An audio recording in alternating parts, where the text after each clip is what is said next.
ರಕ್ತನ ಕತ್ತಿ ಹಿಡ್ದಾಗ ನೋಡಿರಿ, ನಾವು ತಿಂಗಳ 3 ದಿನ ಅದ್ರಾಗೆ ಬಾಳ್ಕೆ ಮಾಡ್ತೀವಿ. ಹೊಸತಲ್ಲ, ನನಗೂ ಹೊಸದಲ್ಲ. ಯಾರು ಬರ್ದಿದ್ದೀರಾ ಸರ್ ಇದ್ರವ್ರು? ಬರ್ದಿಲ್ಲ ತಾನೆ. ನಾನು ಹೇಳಿದ್ ಈ ತರದನ್ನೆಲ್ಲವೂ ನೀವು ನೋಡ್ತೀರಾ. ಅದೇ ಹೇಳ್ತಾಳು, ಚಾಲೆಂಜ್ ಹಾಕೋದು. ನೀವು ಕತ್ತಿ ಹಿಡ್ದಾಗ ನೋಡಿದಿರ ಕಣ ರಕ್ತನ, ನಾನು ತಿಂಗಳ 3 ದಿವಸ ಅದರಲ್ಲೇ ಬದುಕಿದ್ದೀನಿ. ನಾವು ಹೆಣ್ಮಕ್ಳು ಬಾಯ್ತೀವಿ ಅದ್ರಲ್ಲಿ. ಇವತ್ತಾಗಿದ್ದನ್ನ ನಾನು ಬಟ್ಟೆ ಬಿಚ್ಚಿಬಿಟ್ರೆ ನಾಳೆ ಬೆಳಗ್ಗೆ ಮರ್ತು ಬಿಡ್ತೀನಿ. ಆ ಬಟ್ಟೆ ಮೇಲಿನ ರಕ್ತದ ಕಲೆ ನೋಡದೆ ಹೋದ್ರೆ ನನ್ನ ಕಣ್ಣುಗಳು ಮರ್ತು ಬಿಡ್ತವೆ. ಆ ಬಟ್ಟೆ ಮೇಲಿನ ಆ ಕಂಟು ವಾಸನೆಯನ್ನ ಮರ್ತು ಬಿಟ್ರೆ ನನ್ನ ಮೂಗುಗೆ ಮೋಸ ಮಾಡ್ದಂಗೆ ಆಗ್ಬಿಡುತ್ತೆ. ನಾ ಬದುಕಿರೋರ್ಗು ಆ ತಲೆಗಳನ್ನ ತೆಗಿಯೋರ್ಗು ಈ ಬಟ್ಟೆನ ಬಿಚ್ಚಲ್ಲ ಅಂತ ಹೇಳಿ ಸರ್ ಅವಳು. ಅದಲ್ವಾ ಸರ್ ರೌದ್ರ? ನಿಮ್ಮನ್ನ ಯಾಕೆ ಟಾರ್ಗೆಟ್ ಮಾಡ್ತಾ ಇದ್ದೀವಿ ಸರ್? ಗೊತ್ತಿಲ್ಲ ಸರ್. ಒಂದು ನನಗೆ ಈ ಟೈಮಲ್ಲಿ ಅನ್ಸೋದು ಒಂದೇ ಒಂದು, ವೀರೇಂದ್ರ ಸೆಹ್ವಾಗ್ ಅವರೊಂದು ಇಂಟರ್ವ್ಯೂಲ್ ಹೇಳಿದ್ರು, everybody says my foot work is not perfect but I am the only person who scored more than 350 runs ಅಂತ. ಕರೆಕ್ಟ್, ನಾನು ಕೇಳಿದ್ದೀನಿ ಅಷ್ಟೇ. ನಮ್ಮ ಮಗು ಸರ್ಟಿಫಿಕೇಟ್ ಡೆತ್ ಇದಕ್ಕೆ ನಾವೇ ಸೈನ್ ಹಾಕಿ ಹೊರಗೆ ಬಂದು ಇಬ್ರು ಹೋಗಿ ಕೇಸರಿ ಬಾತು ಖಾರ ಬಾತು ತಿಂದ್ವಿ. ಏನ್ ಮಾಡೋಣ ಅಂದ್ವಿ, ಹೇಳ್ದಾಗ ನಡಿ ನುಗ್ಗಣ ಅಂದ್ರು. ಅಲ್ಲಿಂದ ರಿವೈಸಿಂಗ್ ಹೋಗ್ತೇವೆ. ರಿವೈಸಿಂಗ್ ಒಡೆ ಒಂದು ಸಿದ್ಧ ತಿಂದ್ರೆ ಶ್ರಾದ್ದನೂ ಆಗೋಗ್ತೀವಿ. ವಡೆ ತಿಂದ್ವ, ವಡೆ ತಿಂದಿದ್ದೀವಿ.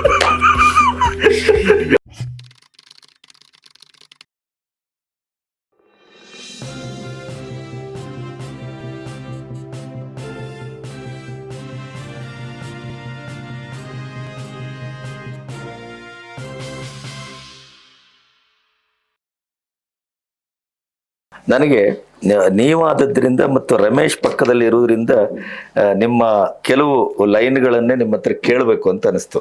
ಹೊಸಬರಾದ್ರೆ ಕೇಳೋದಿಲ್ಲ ನಾನು, ಯಾಕೆಂದ್ರೆ ಅವರೆಲ್ಲರೂ ಇಲ್ಲಿವರೆಗಿನ 75-80 ವರ್ಷದಲ್ಲಿ ಬರಲೇ ಇಲ್ಲ ಸರ್ ಈ ಥರ ಕತೆ. ನಾವು ಮಾಡಿದ್ದು ಬಹಳ ಇತಿಹಾಸ, ಅದು ಮಾಮೂಲಿ ಆಗೋಗಿದೆ.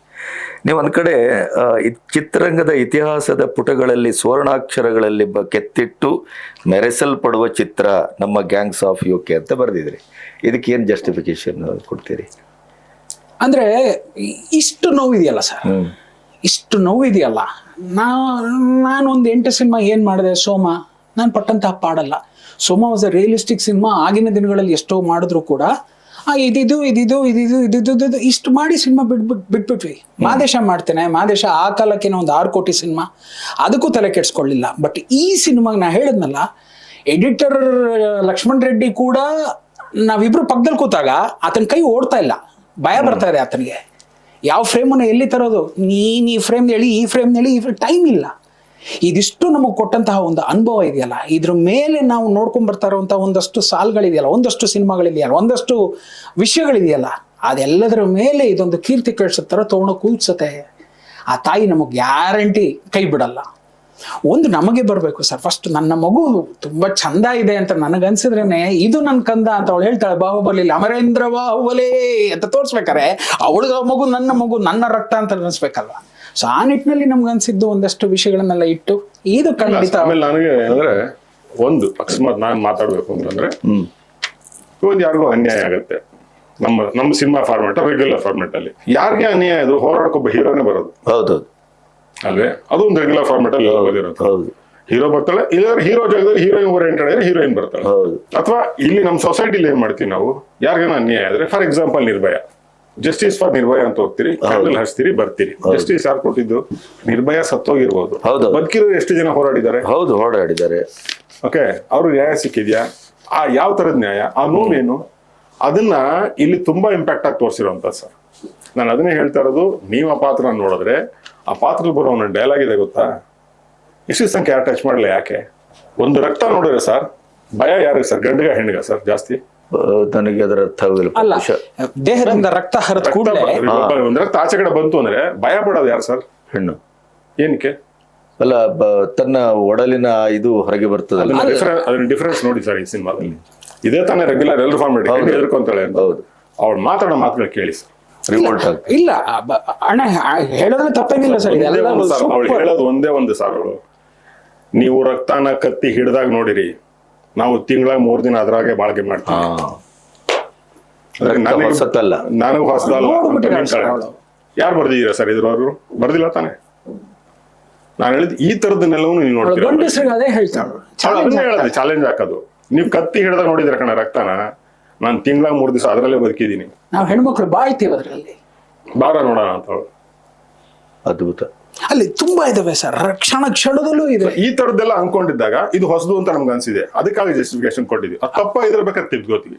ಅಲ್ಲೆಲ್ಲೋ ಹೇಳ್ತಾಳೆ, ಸಾಮಾನ್ಯವಾಗಿ ಹೇಳಿದ್ದು ನಿರ್ಭಯ ಕೇಸ್ಗೆ ಬಂತು, ಸೌಜನ್ಯ ಕೇಸ್ಗೆ ಬಂತು, ಎಲ್ಲವೂ ಬಂದಾಗ ಹೆಣ್ಣು ಏನಾಗತ್ತೆ, ಅಣ್ಣ ನಿನ್ನೆ ಒಂದು ಮಾತು ಅವ್ರ ಆಗಿದ್ದೆಲ್ಲ ಕೆಟ್ಟ ಕನ್ಸು ಅಂತ ಮರ್ತು ಬಿಡಿ. ಹೌದು, ಇದನ್ನ ಹೇಳ್ತಿರ್ತಾನೆ. ಇದ್ರಲ್ಲಿ ಆ ಬುಡ್ಕಟ್ಟು ಜನಾಂಗ ಹೆಣ್ಮಗು ಹೇಳ್ತಾಳೆ, ಸರ್ ಇವತ್ತಾಗಿದ್ದನ್ನ ನಾನು ಬಟ್ಟೆ ಬಿಚ್ಚಿಬಿಟ್ರೆ ನಾಳೆ ಬೆಳಗ್ಗೆ ಮರ್ತು ಬಿಡ್ತೀನಿ. ಆ ಬಟ್ಟೆ ಮೇಲಿನ ರಕ್ತದ ಕಲೆ ನೋಡದೆ ಹೋದ್ರೆ ನನ್ನ ಕಣ್ಣುಗಳು ಮರ್ತು ಬಿಡ್ತವೆ. ಆ ಬಟ್ಟೆ ಮೇಲಿನ ಆ ಕಂಟು ವಾಸನೆಯನ್ನ ಮರ್ತು ಬಿಟ್ರೆ ನನ್ನ ಮೂಗುಗೆ ಮೋಸ ಮಾಡ್ದಂಗೆ ಆಗ್ಬಿಡುತ್ತೆ. ನಾ ಬದುಕಿರೋವರೆಗೂ ಆ ತಲೆಗಳನ್ನ ತೆಗೆಯೋವರೆಗೂ ಈ ಬಟ್ಟೆನ ಬಿಚ್ಚಲ್ಲ ಅಂತ ಹೇಳಿ ಸರ್ ಅವಳು. ಅದಲ್ವಾ ಸರ್ ರೌದ್ರ, ಅದಲ್ವಾ ಸರ್ ಆ ಒಂದು ಆಕ್ರೋಶ. ನಮ್ಮ ಪುರಾಣ, ನಮ್ಮ ಇದರಲ್ಲಿ ನಮಗೆ ಶಿವನಕ್ಕಿಂತ ಹೆಚ್ಚು ಪಾರ್ವತಿಯೇ ನಮಗೆ ರೌದ್ರವಾಗಿ ಕಾಣ್ತಾರೆ. ಹಾಗೆ ದ್ರೌಪದಿ, ಹೌದೌದು, ಅವಳು ಹೇಳಿದ್ರು ಸರ್ಗಕ್ಕೆ ಹಾಕಿದ ತಕ್ಷಣ ಅವಳು ನನ್ ಮುಡಿ ಕಟ್ಟಲ್ಲ. ಹೌದೌದು, ನೀವು ಸರ್ಗ ಕೈ ಹಾಕಿದ್ರೆ ನಂಗೆ ಅಂತ್ಯ ಅಂದ್ರೆ ಶೀಲಕ್ಕೆ ಹಾಕರಿ ಏನ್ ಮಾಡ್ಬೋದು. ಆ ಸಾಧನೆನ ಮಾಡಿ ಇರುವಂತ ಹೆಣ್ಮಗು ಅದು. ಕೆಲವೆಲ್ಲ ಹೆಣ್ಮಗು ಹೇಳ್ತಾ ಇರ್ಬೇಕಾದ್ರೆ ಇದೇನಾರೋ ನಾವು ಹೇಳ್ತೀವಿ ಗೊತ್ತಾ, ನಮ್ಮನೆ ಹೆಣ್ಮಕ್ಳಿಗಾಗಿದ್ರೆ ಅಂತ, ಇದೆಲ್ಲ ಇದೆಯಲ್ಲ ಅದ್ ನಿಮ್ ಮನ್ಸಿಗೆ ಬಂದ್ಬಿಟ್ರೆ ಗೊತ್ತಿಲ್ದಂಗೆ ಕಣ್ಣಲ್ಲಿ ನೀರು ಬರುತ್ತೆ ಸರ್, ಅಷ್ಟೇ. ಸೊ ಒಂದ್ ಅರ್ಧ ಫುಲ್ ಆ ಹೆಣ್ಣಿನ ಆಕ್ರೋಶ, ಆವೇದನೆ, ಆಕ್ರಂದನ ಆದಿದ್ರೆ ಇನ್ನೊಂದು ಅರ್ಧ ಆ ಮಹಾನ್ ತಾಯಿ ಬರ್ತಾಳೆ. ಸರ್ ಕುಂತಿ, ದ್ರೌಪದಿ ಇವರಿಬ್ರು ಇಲ್ದೆ ರಾಮಾಯಣ ಇಲ್ಲ, ಮಹಾಭಾರತ ಇಲ್ಲ ಅಲ್ವೇ? ಇಲ್ಲೂ ಅದೇ ಸರ್. ಒಂದು ಕುಂತಿ ಕ್ಯಾರೆಕ್ಟರ್ನ ಪದ್ಮಾವಸಂತಿ ಅವ್ರು ಹ್ಯಾಂಡಲ್ ಮಾಡಿದ್ದಾರೆ, ಆ ದ್ರೌಪದಿ ಕ್ಯಾರೆಕ್ಟರ್ನ ಹುಡುಗಿ ಮಾಡಿದ್ದಾರೆ ಸರ್. ಮಿಕ್ಕಿದ ಅಷ್ಟು ಮಹಾಭಾರತದಲ್ಲಿ ಬರುವಂತ ಪಾಂಡವರು ಕೌರವರನ್ನ ಬೇರೆ ಬೇರೆ ಕ್ಯಾರೆಕ್ಟರ್ ಪ್ಲೇ ಮಾಡಿದಾವೆ ಸರ್.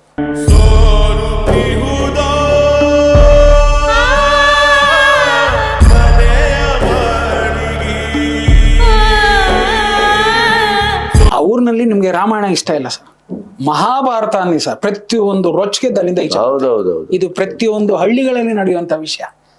ಯಾರು ರಾಮನ ವೇಷ ಹಾಕಕ್ಕೆ ಇಷ್ಟ ಪಡೋದೇ ಇಲ್ಲ. ಸುಯೋಧನ ನಾನ್ ಮಾಡ್ತೀನ್ರಿ, ರಾವಣ ನಾ ಇದ್ ಮಾಡ್ತೀನ್ರಿ, ಇದಕ್ ಬರ್ತಾರೆ ಹೊರತಾಗಿ ಕೃಷ್ಣ ನಾನ್ ಕೃಷ್ಣ ಮಾಡ್ತೀನಿ ಅಂತ ಅವ್ನು ಹಿಂಗಾರು ಇರ್ಲಿ ಏನಾರು ಇರ್ಲಿ ಆಸೆ ಪಡೋದು ಈ ಪಾತ್ರಗಳನ್ನ. ಸೊ ಕಥೆಯಲ್ಲಿ ಹೆವಿ ಇರೋದಾದ್ರೆ ಸರ್ ನಮ್ಗೆ ತುಂಬಾ ಇದಾವೆ. ತಾಯಿ ಆಗಿರ್ಬೋದು,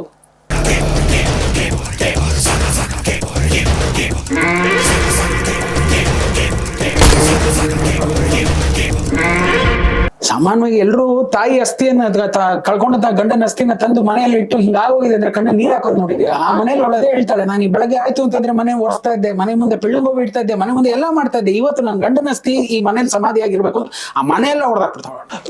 ಆ ವಿಷಯಗಳಿದೆಯಲ್ಲ, it's driving out of the box. ಅದೇ ಟೆಂಪ್ಟ್ ಆಗತ್ತೆ ನಮ್ಗೆ. ಅದೇ ಟೆಂಪ್ಟ್ ಆಗಿದ್ದು ಎಲ್ರಿಗೂ, ಚಿತ್ರತಂಡಕ್ಕೂ ಅದೇ ಟೆಂಪ್ಟ್ ಆಗಿತ್ತು. ನಾರ್ಮಲ್ ತಾಯಿ ಅಲ್ಲ, ನಾರ್ಮಲ್ ಹೆಣ್ಮಗಳಲ್ಲ, ಅವ್ರು ತಗೊಂಡಂತ ಡಿಸಿಷನ್ಸ್ ಬೇರೆ ಬೇರೆ ತರ. ಇಷ್ಟೆಲ್ಲ ಮಾಡ್ಕೊಂಡು ನೀವು ಬಿಡುಗಡೆ ಹಂತಕ್ಕೆ ಬಂದ್ರಿ, ಅಲ್ಲಿಯ ನೋವು ನಲಿವುಗಳೇನು? ನಲಿವೇನಿಲ್ಲ ಸರ್. ಅಲ್ಲ, but we enjoyed outside sir. ಅಲ್ಲಿ ವಿ ಎಂಜಾಯ್ಡ್ ಎ ಲಾಟ್. ನನ್ಗೆ ತುಂಬಾ ಚೆನ್ನಾಗಿತ್ತು. ನಂಗೆ ನಂಗೆ ಯಾವಾಗ್ಲೂ ಹಿ ಸ್ಟ್ಯಾಂಡ್ಸ್ ನೆಕ್ಸ್ಟ್ ಟು ಮೀ ನೋಡಿ, ಎದೆಗೆ ಹತ್ರ ಅಂತ ಎಡಭಾಗ. ನಾನು ಯಾವಾಗ್ಲೂ ಅವ್ರು ನೋಡ್ತಾ ಇರ್ತಾರೆ, ನಾನು ಅದೇ ಹೇಳ್ತೀನಿ, ಅಣ್ಣ ನೀವು ಮಾತಾಡಿ ಅಣ್ಣ ಅಂತ ಬಿಟ್ಬಿಡ್ತೀನಿ. ಯಾಕೆ ಅಂತಂದ್ರೆ ನನ್ನ ಬಾಯಿ ಸರಿ ಇಲ್ಲ, ನನ್ನ ಬಾಯಿ ಕೆಟ್ಟದ್ದು, ನನ್ನ ಬಾಯಿ ಹೊಲ್ಸು, ಈ ತರ ಎಲ್ಲ ಹೇಳಿ ಇದು ಮಾಡಿದ್ರಲ್ಲ ಅಣ್ಣ, ನೀವೇ ಸರಿ ಸೆನ್ಸರ್ ಆಫೀಸಿಗೆ ಕನ್ವಿನ್ಸ್ ಮಾಡಿ. ಯಾಕೆಂದ್ರೆ 4 ಸಿನಿಮಾ ಸಿಕ್ಕಾಕೊಂಬಿಟ್ಟಿದೆ, ಇದು 5ನೇದು. ಇದು ಕೂಡ ಒಳಗಡೆ ಸಿನಿಮಾ ನೋಡಿದ್ಮೇಲೆ 40 ನಿಮಿಷ ಮಾತುಕತೆ ನಡೆಯುತ್ತೆ ಅವ್ರೂರಲ್ಲೇ. ಎಲ್ಲ ಹೊರಗೆ ಬರ್ತೀವಿ, ಎಲ್ಲ ಆಗತ್ತೆ. ಸರಿ, ಏನ್ ಫಸ್ಟ್ ರಿಯಾಕ್ಷನ್ ಏನಿತ್ತು? ಇದೆ ಅವರು ಫಸ್ಟ್ ಕರೆದ್ರು, ಎಲ್ಲವನ್ನೂ ಆಯ್ತು. This cinema is unfit for ಇದು ಪಬ್ಲಿಕ್ ಇದಕ್ಕೆ ಅಂತ ಹೇಳಿದ್ರು. ಮತ್ತೆ ಎಲ್ಲಿಗೆ ತಗೊಂಡ್ಬೇಕಂತ ಕೇಳಿಸ್ಕೊಳ್ಳಿ. ನನಗೆ ಇದು ಕೇಳಿ ಕೇಳಿ ತೂತ್ ಬಿದ್ದೋಗಿತ್ತು. ನನಗೆ ಇಂಗ್ಲಿಷ್ ಬರ್ದೇವ್ರ ಒಂಥರ, ಅಣ್ಣ ಏನ್ ಹೇಳ್ತಾ ಇದಾರಣ್ಣ. ನಾನು ಅವ್ರಿಗೆ ಫಸ್ಟ್ ಅನುಭವ ಅಲ್ಲ. ನಿರ್ದೇಶಕ ಹೆದ್ರುಬಿಟ್ಟ, ನಿರ್ಮಾಪಕ ಹೆದ್ರುಬಿಟ್ಟ, ನೀರ್ ಕುಡೀರಿ, ಒಂಚೂರು ನೀರ್ ಕುಡೀರಿ, ಇದು ಈ ಸಿನಿಮಾನ ಅದು ಪಬ್ಲಿಕ್ ತೋರ್ಸಕ್ಕಾಗಲ್ಲ ಸರ್. ಹಂಗಂದ್ರೆ ಹೆಂಗೆ ಸರ್? ನನಗೆ ಆಗೋಗಿದೆ ಸರ್, ನೀವೆಲ್ಲ ಹೇಳಿರೋದೆಲ್ಲ ಬಿದ್ದೋಗಿದೆ. ಇಲ್ಲಿ ಅಣ್ಣನ ಕೇಳ್ಕೊತೀನಿ, ಅಣ್ಣ ನೀವು ಮಾತಾಡಿ. ತುಂಬಾ ನೋವಾಗಿದ್ದೇನು ಅಂತಂದ್ರೆ, ಅವತ್ತು ಕಣ್ಣಲ್ಲಿ ನೀರಿತ್ತು. 42 ನಿಮಿಷ ಮಾತಾಡ್ತಾರೆ ಸರ್. ಒಬ್ಬ 160 ಸಿನಿಮಾಗಳ ಸಂಭಾಷಣೆಕಾರ, ಬರಹಗಾರ ಸರ್. ಸಂಭಾಷಣೆ, ಚಿತ್ರಕಥೆ ಅದೆಲ್ಲ ಬಿಟ್ಬಿಡೋಣ. He is giving all sort of examples from Bandit Queen to ಇವತ್ತಿನ ಅನಿಮಲ್ ಅಂಡ್ ಇವತ್ತಿನ ಕಿಲ್, ಇವತ್ತಿನ ಇದು sir Marco. He is such a clean, perfect ಸಾಕು. ಅಲ್ಲ ಸರ್, ನಾನು ಹೇಳ್ತಾರ ನಮ್ಗೆ ಮಾತಾಡಿದ ಹತ್ರ, ಈಗ ನಾನು ಏನೋ ನಿಮ್ಮ ಹತ್ರ ಮಾತಾಡ್ತೀವಿ, ಅದ್ರಲ್ಲಿ ಹಾಗಿತ್ತು, ನೀವು ಹೀಗೆ ಮಾಡಿದ್ದೀರಿ, ಓ ಸರಿ ಅದನ್ನ ಬಿಡೋಣ ಅಂತ ಅನ್ಬೋದು. ನಾವು ಅದನ್ನ ನೋಡಿಲ್ಲ. ಹಾ ನಾವು ಅದನ್ನ ನೋಡಿಲ್ಲ ಅಂದ್ರೆ ಮತ್ತೆ ಏನಕ್ಕೆ ಅಲ್ಲ, ಮತ್ತೆ ಬಂದಿಲ್ಲ? ಸೆನ್ಸಾರ್ ಬೋರ್ಡ್ ಅಲ್ಲಿ ನೋಡಿಲ್ದೇ ಇದ್ದವ್ರು ಯಾಕೆ ನೋಡ್ಬೇಕು? ಅದು ಗೊತ್ತಿಲ್ಲ ನನಗೆ. ಇಲ್ಲ, ಅದನ್ನೇ ಅವ್ರು ಹೇಳ್ತಾರೆ. ನಾವೊಂದು ಪತ್ರಿಕೆಯಲ್ಲಿ ಹಾಕ್ತಿವಿ, ನಾವು ಮೆಂಬರ್ಸ್ ಗಳ ಸೆಲೆಕ್ಷನ್ ಅಲ್ಲಿ ನಾವು ಹುಡುಕಾಟದಲ್ಲಿ ಇದ್ದೀವಿ, ನೀವು ಬೇಕಾದ್ರೆ ಅಪ್ಲೈ ಮಾಡಿ ಅಂತ ಹಾಕ್ತಾರಂತೆ. ಇದು ಯಾವ ಪತ್ರಿಕೆಯಲ್ಲಿ ಹಾಕ್ತಾರೆ ಅಂತಾನೂ ಗೊತ್ತಿಲ್ಲ ನಾನು ನೋಡಿಲ್ಲ ಅಲ್ವಾ ಅಣ್ಣ? ನಾವು ನೋಡಿಲ್ಲ. ಇಲ್ಲಿ ಅವ್ರವ್ರವ್ರವ್ರವ್ರ ಮಾತಾಡ್ಕೊಂಡು ಹಾಕೊಳ್ಳೋದಂತೆ. ಅಲ್ಲಿಂದ ಯಾವ್ದೋ ಒಬ್ಬ ಪಕ್ಷದಿಂದ ಒಬ್ರು, ಇಲ್ಲಿಂದ ಯಾವ್ದೋ ದಳದಿಂದ ಒಬ್ರು, ಯಾರೋ ಬಂದು ಸೇರ್ಕೊಂಡ್ಬಿಟ್ಟಿದ್ದಾರೆ. ಇಲ್ಲ ಅದು ಇರ್ಲಿಲ್ಲ, ಅದರ ಸಂವಿಧಾನವೂ ಆಗಿಲ್ಲ. ಇರ್ಲಿಲ್ಲ. ಈಗೆಲ್ಲ ಬಂದು ಸೇರ್ಕೊಂಡು ನಮ್ಮ ಸಿನಿಮಾವನ್ನ ನೋಡ್ತಾ ಎಲ್ಲ ಅವರವರವರ ಈಗೋಗೆ ದೃಶ್ಯಗಳನ್ನ ಕತ್ತರಿಸ್ತಾ ಇದಾರೆ. ಓಕೆ, ಎಲ್ಲವೂ ಬುನಾದಿ. ಈಗ ನಿಮ್ಮ ಇಷ್ಟು ನಾವು ಈಗ ಮಾತಾಡಿದ ನಂತರ ನಾನು ಈಗ ಪಾಯಿಂಟ್ ಬಂದದ್ದು ಆ ಕಾರಣಕ್ಕಾಗಿ. ಈಗ ನನಗಾಗ್ಲಿ ನೋಡುವವರಿಗಾಗ್ಲಿ ಈ ಸಿನಿಮಾದ ಹಿಂದಿನ ಶ್ರಮ ಏನೋ, ಆಸಕ್ತಿ ಏನೋ, ಈ ಸಿನಿಮಾದ ವಿಭಿನ್ನತೆ ಏನೋ, ಅಥವಾ ಈ ಸಿನಿಮಾ ಏನು ಹೇಳಲಿಕ್ಕೆ ಹೊರಟಿದೆ, ಇದು ಹುಡುಗಾಟಿಗೆ ಮಾಡಿದ ಸಿನಿಮಾ ಅಲ್ಲ, ಅಥವಾ ಯಾರೋ ದುಡ್ಡಿದೆ ಅಂತೇಳಿ ಮಗನ ಹೀರೋ ಮಾಡ್ಲಿಕ್ಕೆ ಬಂದ ಸಿನಿಮಾ ಅಲ್ಲ ಅನ್ನೋದು ಈಗ ಸ್ಪಷ್ಟ ಆಗಿದೆ. ಇಂಥ ಸಿನಿಮಾದ ಬಗ್ಗೆ ಇದು ಜನ ನೋಡಲಾರದ ಸಿನಿಮಾ, ನೋಡಬಾರದ ಸಿನಿಮಾ, ನೋಡ್ಲಿಕ್ಕೆ ಸಾಧ್ಯವೇ ಇಲ್ಲ ಅಂತ ಹೇಳಿ ಹೇಳುವಲ್ಲಿಗೆ ಅದು ಮುಗಿದೋಗುತ್ತಂತ ಅವ್ರ ಜಜ್ಮೆಂಟ್ ಶರ ಬರ್ದ್ಬಿಟ್ರು ಅವ್ರು. ಅಂದ್ರೆ ಈ ಸಿನಿಮಾದ ಬಗ್ಗೆ ಒಂದೆರಡು ಮಾತು ಅದು ಬೇರೆ ತರ ಇದೆ ಅಥವಾ ಇನ್ನೊಂದು ಪ್ರಯತ್ನ ಇಲ್ಲ ಇಲ್ಲ ಇಲ್ಲಿ ನಮ್ಗೆ ಒಂದು ಪಾಯಿಂಟ್ ಹೇಳಿದ್ರು ಅವ್ರೇನಪ್ಪಾ ಅಂದ್ರೆ, ಒಂದು ಆ ಹುಡುಗಿ ಮೇಲೆ ಅತ್ಯಾಚಾರ ಇದೆಯಲ್ಲ ಅದು ಅಂತ ಬ್ಯಾಂಡ್ ಇದೆ ಸರ್ ಅಂತ ನಾವು ಕೇಳಿದ್ವಿ. ಹೌದು, ಅದೇ ಇರೋದು, ಅದೇ ಇದೆ. ಆಮೇಲೆ ಎಲ್ಲದಕ್ಕಿಂತ ಹೆಚ್ಚಾಗಿ ನಾವು ಕೇಳ್ತಾ ಇದೀವಿ ಶಾರ್ಟ್ ವೈಸ್, ಇಲ್ಲಿ ಯಾವ್ದನ ನಮ್ಮ ಈ ಹುಡುಗಿ ಬಗ್ಗೆ ಒಂದ್ ಯಾವ್ದನ ಬಾಡಿ ಪಾರ್ಟ್ ತೋರಿಸಿದೀವ ಅಂತ ಕೇಳ್ತಾ ಇದೀವಿ. ಇಲ್ಲ, ಅಲ್ಲಿ ಏನ್ ತೋರಿಸಿದ್ದಾರೆ, ನ್ಯೂಡಾಗಿ ನಿಲ್ಸಿದ್ದಾರೆ, ಒಬ್ಬ ಮೇಲ್ ಮಲಗ್ತಾರೆ, ಡಿಫ್ರೆಂಟ್ ಆಂಗಲ್ ಬಾಡಿ ಮೂವ್ಮೆಂಟ್ ತೋರಿಸಿದ್ದಾರೆ. ಹೌದು. ನಾವಿಲ್ಲಿ ತೋರಿಸಿದೀವ? ಇಲ್ಲ ಸರ್. ನಾವು ತೋರಿಸಿರೋದೇನು, ಯಾರೋ ಒಬ್ಬ ಗಂಡ್ಸ್ ಎದ್ದೇಳ್ತಾನೆ, ಬಟ್ಟೆ ಹಾಕೊಂತಾನೆ ಹೋಗ್ತಾನೆ. ಹೌದು, ಸಿಂಬಾಲಿಕ್. ನಾವು ಸಿಂಬಾಲಿಕ್ ತೋರಿಸಿದ್ವಿ. ನಾವು ತೋರಿಸ್ತಾ ಇರೋದೇನು, ಗಂಡಿನ ರಾಕ್ಷಸತ್ವ. ಓಕೆ, ನಿಮ್ ಯಾವ ಬರ್ದಿರೋ ಗೈಡ್ಲೈನ್ಸ್ ಅಲ್ಲಿ ನಾವು ಅದನ್ನ ಮೀರಿಲ್ಲ ಅಂತಂದ್ರೆ ಇಲ್ಲ, ಆದ್ರೂ ಬಿಡಕ್ಕಾಗಲ್ಲ. ನಾವು ಕ್ಯಾಮ್ರಾವನ್ನ ಹೆಣ್ಣಿನ ಭಾಗದಲ್ಲಿ ಇಟ್ಟು ಅವಳ ಪಾಯಿಂಟ್ ಆಫ್ ವ್ಯೂ ನಲ್ಲಿ ಅವನನ್ನ ರಾಕ್ಷಸತ್ವ ತೋರಿಸ್ತೇವೆ. ಯಾಕೆಂದ್ರೆ ಅದನ್ನ ತುಂಬಿಕೊಂಡ್ರೆ ಅವಳು ಆ ಗ್ರಜ್ಜಿಗಿಳಿತಾಳೆ. ಇದು ಅವಳ ಕಣ್ಣುಗಳು, ಕ್ಯಾಮ್ರಾ ಅಲ್ಲ. ಅವಳು ನೋಡ್ತಾ ಇದ್ದಾಳೆ, ಅಯ್ಯ ನಾನು ನಿನ್ನ ಮನೆ ತಮ್ಮಗೆ ಅದಿನೋ, ಅಯ್ಯ ನಾನು ನಿನ್ನ ಮನೆ ಅವ್ವ ಅದಿನೋ, ನಿನಗೆ ಅನ್ನ ಇಟ್ಟಿನೋ ಬೇಡವೋ ಅಯ್ಯ ಅಂತ ಕೇಳ್ಕೊಂಡ್ರೆ ಅವ್ನು ಮೈ ಮೇಲೆ ಬರ್ತಾನೆ. ಗೊತ್ತಾ, ನಾನು ತಂದೆ ಅಲ್ಲ, ತಮ್ಮ ಅಲ್ಲ, ಅಣ್ಣ ಅಲ್ಲ, ತಮ್ಮ ಮೈ ಮೇಲೆ ಬಂದು ಕಲ್ಲಲ್ಲಿ ಹೊಡೆದು ಎಲ್ಲವನ್ನು ಮಾಡಿ ಬಲಾತ್ಕಾರ ಮಾಡ್ತಾನಲ್ಲ, ಅದು ಅವಳಿಗೆ ತುಂಬ್ಕೋತಾ ಇದೆ. ಅದು ಅದನ್ನ ಕೇಳಿದ್ರೆ ಇಲ್ಲ, ಅದು ಬೀಭತ್ಸವಾಗಿದೆ. ಗಂಡ್ಸು ಬೀಭತ್ಸವಾಗಿ ಕಾಣುತ್ತೆ ಅನ್ನೋದು ಹೆಂಗೆ ಹೇಳಿ?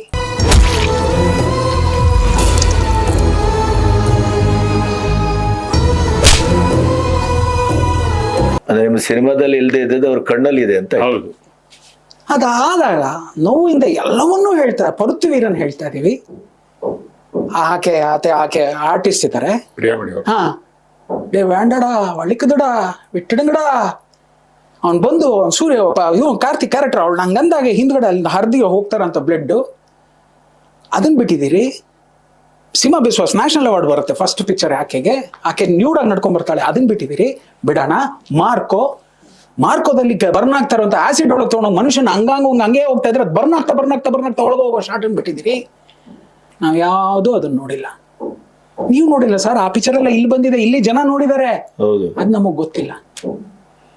ನಾವು ತೋರ್ಸೋಣ, ಬೇರೆ ವ್ಯವಸ್ಥೆ ಮಾಡುವ ಅಂತ ಕೇಳ್ಬೇಕು. ಈಗ ಅವ್ರನ್ನ ಬಿಟ್ಟು ಅಯ್ಯ ನೀವಾರು ನೋಡಿದಿರಲ್ವಾ ಅಂದ್ರೆ ಆ 4 ಜನ ಯಾವ ತರ ಕೂತ್ಕೋತಾರೆ ಅಂತಂದ್ರೆ ನಾವ್ ಯಾರೋ ಅಸ್ಪೃಶ್ಯರ ತರ ಕೂತ್ಕೋತಾರ. ಅಂದ್ರೆ ನಿಮ್ಮ ಬಗ್ಗೆ ಪೂರ್ವಗ್ರಹ ಮೊದಲೇ ಡಿಸಿಷನ್ ಡಿಸೈಡ್ ಆಗಿದೆ. ರವಿ ಶ್ರೀವತ್ಸನ ಸಿನಿಮಾ ಅಂದ್ರೆ ಹೀಗೆ, ನಾವು ಹೀಗೆ ವರ್ತಿಸ್ಬೇಕು. ಬಟ್ ತುಂಬಾ ಖುಷಿ ಆಗಿದ್ದೇನು ಅಂದ್ರೆ ಸರ್, ಅಲ್ಲಿಗೂ ಅಣ್ಣ ನನಗೆ ಡಿಸೈಡ್ ಮಾಡೋ ಟೈಮ್ನಲ್ಲಿ ಅವತ್ತು ನಾವು ನಮ್ಮ ಮಗುವಿನ ಡೆತ್ ಸರ್ಟಿಫಿಕೇಟ್ ಸೈನ್ ಮಾಡಿದ್ವಿ. ಅವ್ರು ಬರ್ಸ್ಕೊಂಡ್ರು ಗೊತ್ತಾ, this is not eligible for ಇದು ಅಂತ, ಪಬ್ಲಿಕ್ ಸರ್ಟಿಫಿಕೇಶನ್ ಅಂತ. ಅಣ್ಣನ್ ಕೇಳಿದೆ, ಅಣ್ಣ ಏನ್ ಮಾಡೋಣ, ನೀ ಏನ್ ಮಾಡ್ತೀಯಪ್ಪ ಅಂತ. ಅಣ್ಣ ನೀವ್ ಹೇಳಿ, ರಿವೈಸಿಂಗ್ ತಗೋಣ. ಯಾಕೆ ಈ ಸಿನಿಮಾ ಎಲ್ಲವೂ ನಮ್ದೇ ಆಗಿರೋದ್ರಿಂದ. ಹಳೆಯ 4 ಸಿನಿಮಾ ಬೇರೆ ನಿರ್ಮಾಪಕರಿದ್ರು. ಗೊತ್ತಾಯ್ತು. ಅಲ್ಲಿ ನಿಮ್ಗೆ ಈ ಡಿಸಿಷನ್ ತಗೊಳ್ಳಿಕ್ ಆಗ್ತಿಲ್ಲ, ಅಧಿಕಾರನೇ ಇರ್ಲಿಲ್ಲ ಅಣ್ಣ ಅಂತಂದೆ. ಈ ಸಂದರ್ಭದಲ್ಲಿ ಒಂಚೂರು ಹಿಂದೆ ಹೋದ್ರೆ ನಿಮ್ಗೆ ಹಿಂದಾದ ನೋವುಗಳು ಇದೇ ತರದ್ದಿತ್ತ, ಸಿಮಿಲರ್ ಇತ್ತು? ಇದಕ್ಕಿಂತ ಭಯಂಕರ ಇತ್ತು. ಚಂದ್ರಶೇಖರ್ ಅವ್ರನ್ನ ಬಾದಾಮಿ ಹೌಸಲ್ಲಿ ಕಟ್ಟಾಕೊಂಡ್ಬಿಟ್ಟಿದ್ದೆ ನಾನು. ಮೊದಲನೇ ಸಿನಿಮಾ ಬ್ಯಾನ್ ಅಂದ್ಬಿಡ್ತಾರೆ ಇದ್ದಕ್ಕಿದ್ದಾಗೆ ಬಾದಾಮಿ ಹೌಸಲ್ಲಿ. ನಾನು ನನ್ನ ಮಂಜುಗೆ ಹೇಳ್ದೆ, ಎಲ್ಲ ಈಚೆಯಿಂದ ಹೋಗ್ಬಿಡಿ, ಇಲ್ಲಿ ಬಾಗ್ಲಾಗ್ತೀನಿ, ಬಾಗ್ಲಾಗ್ಬಿಟ್ಟು 5 ಜನ ಹೆಂಗ್ ಈಚೆ ಬರ್ತಾರೆ ನೋಡ್ತೀನಿ ಅಂತ. ಗೊತ್ತಿಲ್ಲ, ಆ ಒಂದು ಕಣ್ಣಿಟ್ಟಿದ್ದೆ ನನ್ನ 3 ಸಿನಿಮಾ ಸಾಯಿಸ್ಬಿಟ್ರು. ನನ್ಗೆ ಗೊತ್ತಿಲ್ಲ sir we are emotional people who deal with our story line and screen play. ಅವಾಗ ಅವ್ರ ಜಸ್ಟಿಫಿಕೇಶನ್ ಏನಿತ್ತು ಅದಕ್ಕೆ? ನೀವು ಇಂಥವ್ರನ್ನೆಲ್ಲ ಪಿಕ್ಚರ್ ತಗೊಂಬಂದು ಇದು ಮಾಡ್ತಾ ಇದ್ದೀರಾ, ವೈಭವೀಕರಿಸ್ತಾ ಇದ್ದೀರಾ ಸರ್. ಏನೇ ಆದ್ರೂ ನಾನು ವೈಭವೀಕರಿಸಿಲ್ಲ ಸರ್. ಸೋಮ ಅನ್ನೋನೇ ತನ್ನ ಗತವೈಭವದಲ್ಲಿ ಅವ್ನು ಮೆರೆದು ಹೋದವನು ನನ್ನ ಕತೆ ಹೇಳ್ತಾ ಇದ್ದೀನಿ. ಲಾಸ್ಟ್ ಅಲ್ಲಿ ಅವ್ನು ಹೊಡೆದು ನಾಯಿ ತರ ಹಾಕ್ತಾ ಇದಾರೆ ಸರ್. ಅದೇ ನೀವು ಕ್ಲೈಮ್ಯಾಕ್ಸ್ ಅಲ್ಲಿ ಒಂದ್ಸತಿ ಹೊಡೆದ್ಬಿಡ್ತೀರಾ, ಫಸ್ಟ್ ಎಲ್ಲ ತೋರಿಸಿದ್ರಲ್ಲ ಅವ್ನ ಹೀರೋ ತರ. ಅವ್ನು ಬದುಕಿದ್ನಲ್ಲ, ಅವಾಗ ಏನ್ ಮಾಡಿದ್ರಿ ನೀವೆಲ್ಲ? ವಿ ಅಶೋಕ್ ಕುಮಾರ್ನ ರೈಲ್ವೆ ಸ್ಟೇಷನ್ ನಿನ್ ನಿಜವಾದ ಗಂಡ್ಸಾದ್ರೆ ಫಸ್ಟ್ ಹೋಗ್ಬಿಟ್ಟು ವೀರಪ್ಪನ್ ಹಿಡಿಯೋ ಅಂತ ಹೇಳಿದಂತ ವ್ಯಕ್ತಿ ಅವ್ನು ಅವತ್ತು ಕಾಲ್ಗೆ ಬೂಟ್ ಹಾಕೊಂಡಿರ್ತಾನೆ, ನೈಕಿ ಬೂಟ್ ಹಾಕಿರ್ತಾನೆ, ರಾಡೋ ವಾಚ್ ಕಟ್ಟಿರ್ತಾನೆ. ಅಶೋಕ್ ಕುಮಾರ್ ಅವ್ರು ಹೇಳೋ ಮಾತುಗಳನ್ನ ಕೇಳ್ಬಿಟ್ರೆ ಡಿಪಾರ್ಟ್ಮೆಂಟ್ ಎಲ್ಲಿದೆ, ಒಬ್ಬ ಅಂಡರ್ವರ್ಲ್ಡ್ ನಲ್ಲಿರೋ ವ್ಯಕ್ತಿ ಎಲ್ಲಿದ್ದಾನೆ ಏನೋ ಅಂತ ಅನ್ಸ್ಬಿಡುತ್ತೆ. ಅದನ್ನ ನಾನು ತೋರಿಸ್ಲೇಬೇಕಲ್ವಾ? ಹಂಗೆ ತಾನೆ ಕತೆ ಅದೇ ತಾನೆ. ಈಗ ಈ ಹೆಣ್ಮಗು ಇಷ್ಟು ಮಾತಾಡ್ಬೇಕಾದ್ರೆ ಅಣ್ಣ ಹೇಳಿದ್ರು ಗೊತ್ತಾ, ನೀವು ಕತ್ತಿ ಹಿಡಿದಾಗ ನೋಡಿರಿ ನಾವು ತಿಂಗಳಾಗ 3 ದಿನ, ಅದನ್ನ ನಾವು ಹೇಳಲೇಬೇಕು ತಾನೆ. ಅದೇ ತಾನೇ ಹೆಣ್ಮಗು ಅನುಭವ, ಅದೇ ವಾಸ್ತವ. ಅದನ್ನ ನೀವು ಗ್ರಹಿಸಿದ್ದೀರಿ ಅಷ್ಟೇ, ನಾವ್ ಇಷ್ಟು ವರ್ಷ ಅದನ್ನ ಗ್ರಹಿಸಿಲ್ಲ. ಇಲ್ಲ ಅಷ್ಟೇ, ನಾವೇನಂದ್ರೆ ಇದರಲ್ಲಿ ಬೇರೆ ತರದ್ ಏನೇ ಕಾಯ್ತು ಅಂತಂದ್ರೆ ಇಂಥದ್ದಕ್ಕೋಸ್ಕರ ಅಷ್ಟೇ ಸರ್. ಆ ನೋವಲ್ಲಿ ಇದ್ದಾಳೆ ಆ ಹೆಣ್ಮಗು, ಅದನ್ನೆಲ್ಲವನ್ನು ತಂದು ಏಕಾಏಕಿ ನಿಮ್ಮನ್ನ ಯಾಕೆ ಟಾರ್ಗೆಟ್ ಮಾಡ್ತಾ ಇದ್ದೀರಿ ಸರ್? ಗೊತ್ತಿಲ್ಲ ಸರ್. ಒಂದು ನನ್ಗೆ ಈ ಟೈಮಲ್ಲಿ ಅನ್ಸೋದು ಒಂದೇ ಒಂದು, ವೀರೇಂದ್ರ ಸೆಹ್ವಾಗ್ ಅವರೊಂದು ಇಂಟರ್ವ್ಯೂ ಹೇಳಿದ್ರು, everybody says my foot work is not perfect but I am the only person who scored more than 350 runs ಅಂತ. ಕರೆಕ್ಟ್, ನಾನು ಕೇಳಿದ್ದೀನಿ ಅಷ್ಟೇ. ಈ ಬಟ್ ಥ್ಯಾಂಕ್ಸ್ ಸರ್. ಅದಕ್ಕೆ ಹೇಳೋದು ಯಾವಾಗ್ಲೂ ಒಬ್ಬ ವ್ಯಕ್ತಿಗೆ ಹಿಂದೆ ಗುರು ಇರಬೇಕು ಅನ್ನೋದು ಇದಕ್ಕೆ. ಕೊನೆಗೆ ಏನ್ ಮಾಡಿದ್ರಿ? ಹೇಳದ್ನಲ್ಲ, ನಾವಿಬ್ರು ಸೇರಿದ್ವಿ, ನಮ್ಮ ಮಗು ಸರ್ಟಿಫಿಕೇಟ್ ಡೆತ್ ಇದಕ್ಕೆ ನಾವೇ ಸೈನ್ ಹಾಕಿ ಹೊರಗೆ ಬಂದು ಆ SRV ಇದೆಯಲ್ಲ ಸರ್, SRV ಪಕ್ಕದಲ್ಲೇ ವೀಣಾ ಸ್ಟೋರ್ಸ್ ಇದೆ, ಇಬ್ರು ಹೋಗಿ ಕೇಸರಿ ಬಾತು ಖಾರ ಬಾತು ತಿಂದ್ವಿ. ಏನ್ ಮಾಡೋಣ ಅಂದ್ವಿ, ಹೇಳ್ದಾಗ ನಡಿ ನುಗ್ಗಣ ಅಂದ್ರು. ಅಲ್ಲಿಂದ ರಿವೈಸಿಂಗ್ ಹೋಗ್ತೇವೆ. ರಿವೈಸಿಂಗ್ ಒಡೆ ಒಂದು ಸಿದ್ಧ ತಿಂದ್ರೆ ಶ್ರಾದ್ದನೂ ಆಗೋಗ್ತಿತ್ತು. ವಡೆ ತಿಂದ್ವ? ವಡೆ ತಿಂದಿದ್ದೀವಿ. ಹಾಗೆ ಹೊಡೆದ್ವಿ ಸರ್. ಅದೇ ಹೇಳಿದ್ದು, ನಮ್ಮ ಎಲ್ಲ ಯಾವುದೇ ಶಾಕಿಂಗ್ ಆಗಿರ್ಲಿ, ನೋವಲ್ಲಾಗಿರ್ಲಿ, ಹಿಂದೆ ನಾವು ಆರಾಮಾಗಿ ನಕ್ಕೊಂಡೇ ಬಂದಿದ್ದೀವಿ.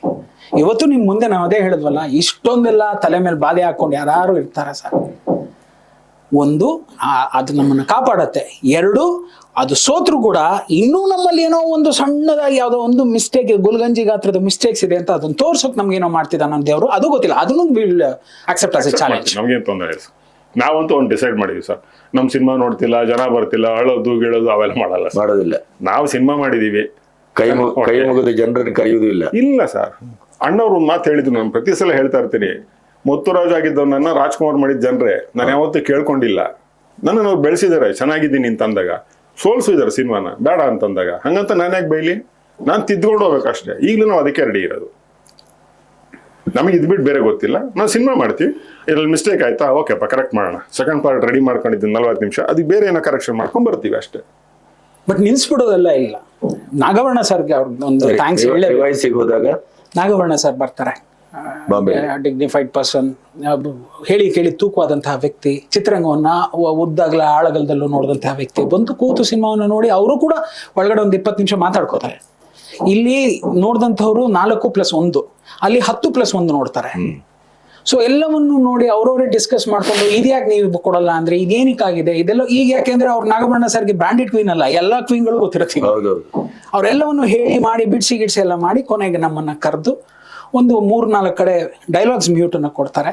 ಇನ್ನೊಂದು 2 ಕಡೆ ನನಗನ್ಸತ್ತೆ, ರಮೇಶ್ ನೀವು ನೋಡಿ ಮತ್ತೆ ರವಿ ನೀನು ನೋಡು, ಎಲ್ಲೋ ಒಂದು ಕಡೆ ಇದೊಂದು ಚೂರು ನಮಗೆ ತುಂಬ ಘಾಸಿ ಕೊಡ್ತಾ ಇದೆ, ತುಂಬ ಹಾರ್ಶ್ ಆಗಿದೆ, ಅದನ್ನು ಒಂಚೂರು ಟ್ರಿಮ್ ಮಾಡಿಬಿಡಿ.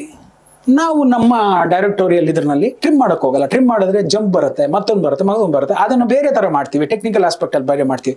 ಸರ್ ಸಿನಿಮಾ ಸೆನ್ಸಾರ್ ಆಗೋಕೆ ಮುಂಚೆ ಏನ್ ಲೆಂತ್ ಇತ್ತು, ಸಿನಿಮಾ ರಿವೈಸ್ಡ್ ಹೋಗಿ ಹೊರಗೆ ಬಂದ್ಮೇಲೆ ಅದೇ ಲೆಂತ್ ಕಾಪಾಡ್ಕೊಂಬ. ಆ ನಿಟ್ಟಿನಲ್ಲಿ ಅದು ಮುಗಿಸಿ ಎಲ್ಲವನ್ನು ಮಾಡಿ ಬಂದ ಮೇಲೆ ಇನ್ ಗೊತ್ತಲ್ಲ ಗಾಂಧಿನಗರ